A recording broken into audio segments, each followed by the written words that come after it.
Well, my next guest, sitting to the right of me, is Jeremiah Engelhart. I'm sure you're all familiar with him. Jeremiah, we appreciate you taking some time to come spend some time with us. Thanks for having me on, Andy. We were talking before you came on, and you have won 8 races at the meet.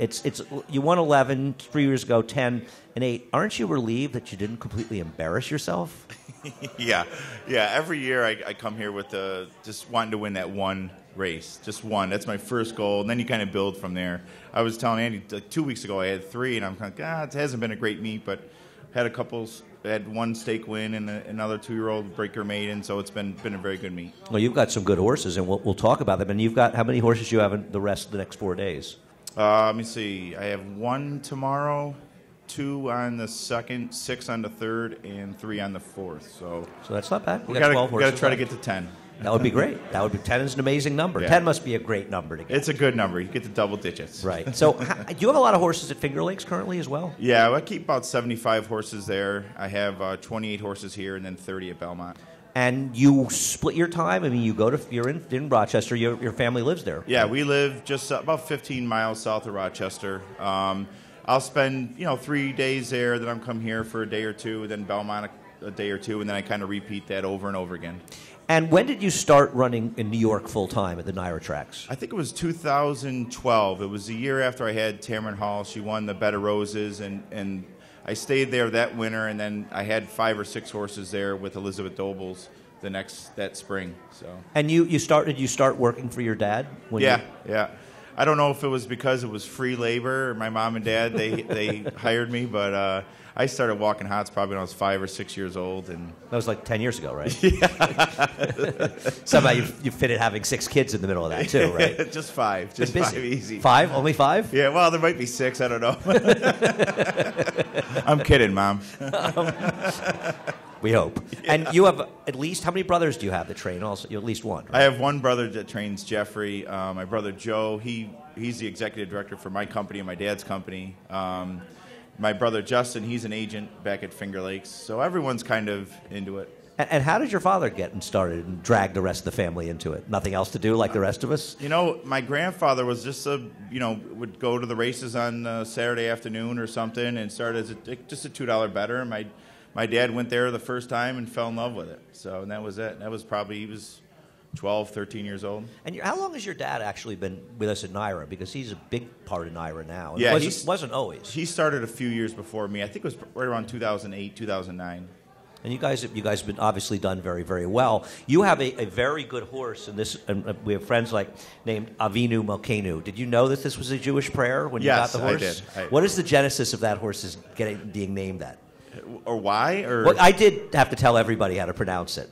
Yeah. Larry got it, nailed it in the call.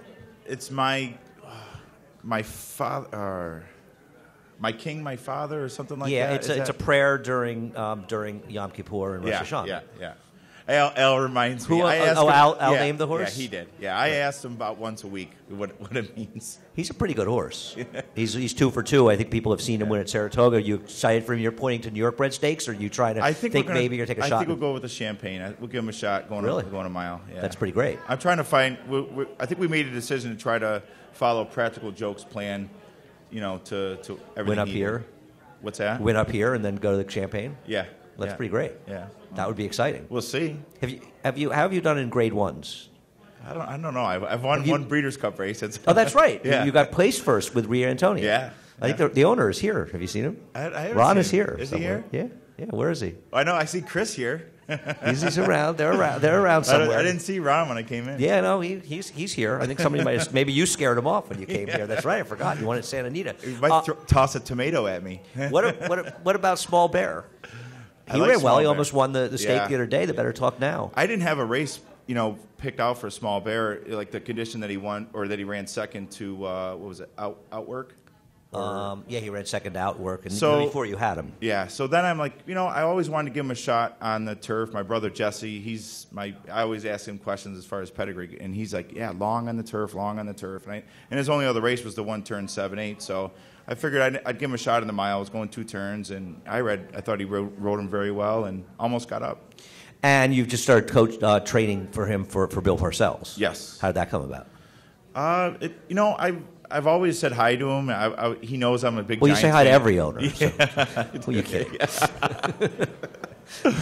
But he had asked me. He called me. Actually, he called me last year, and I kind of I felt a little uncomfortable about it. But I kept in touch with him, and then this year he called me again, and I said I'd help out if he wanted to make a change, and he did. So.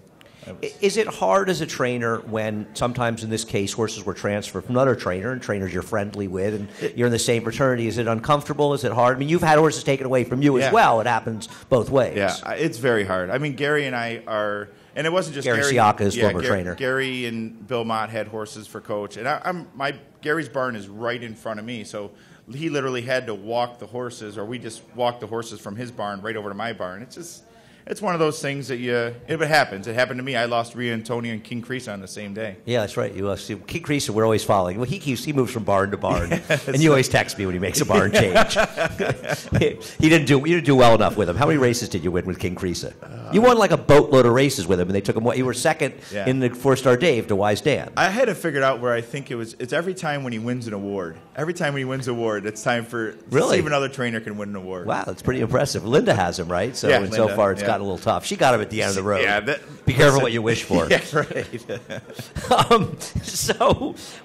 Let's talk. We're leaving Saratoga, and we're sad, right? How sad are we? We're leaving Saratoga. But you're a real NYRA guy, so we spend a lot of time together at Aqueduct, and I don't think that Aqueduct gets enough love. And we love Aqueduct, right? It's our winter home. I love Aqueduct. I really do. That's where when I first made my transition to New York, that's where I started. Now, I haven't done as well at Aqueduct as I have in Belmont and Saratoga. Well, we don't love Aqueduct the same way we love Belmont and Saratoga, but that doesn't mean we don't love Aqueduct. Aqueduct doesn't really love me back as much as I love Aqueduct. So maybe you should do a better job. I'll try. Could be your fault. Have you thought about that? Oh, trust me, it's all my fault. And you're also great on social media. If you don't follow Jeremiah on Twitter, you're not in the game. Or you block me. Really? I would never block you. You're ready. You're ready for Twitter. I enjoy social media. Yeah, it's a fun part of the game. It is. Jeremiah, we don't have a lot of time. I'm going to have to let you go. That's all right. Thanks so much for joining us. Me. Thanks, Andy. Jeremiah Engelhart, thanks for taking your time out and joining us in At the Post Live. Stay with us. We come right